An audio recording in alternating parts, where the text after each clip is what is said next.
બુકમાં લખવામાં આવી છે, પણ ક્યારે પિતા વિશે ઉપમા લખવામાં નથી આવી, તેના વિશે લેખ પણ લખવામાં નથી આવ્યા.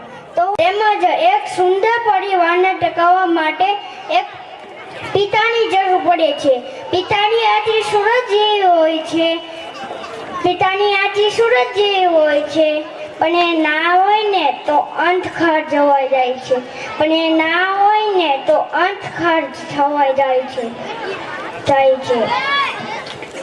એક વાર બાળકને પૂછી તો જોજો કે તેના પિતાએ તેમને ગુમાવ્યા છે.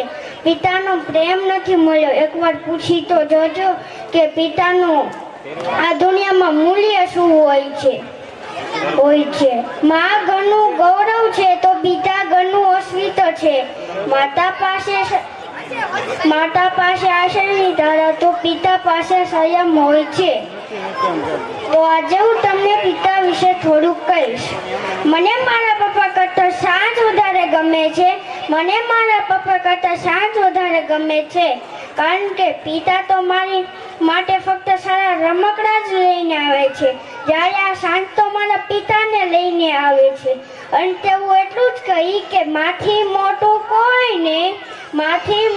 કોઈને તો દરેકે કીધું છે, પણ બાપ તો બાપ છે.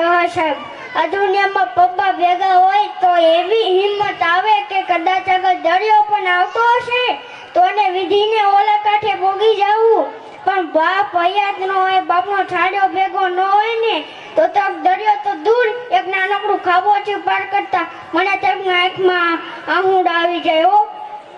જય ભારત, જય ખોડલ.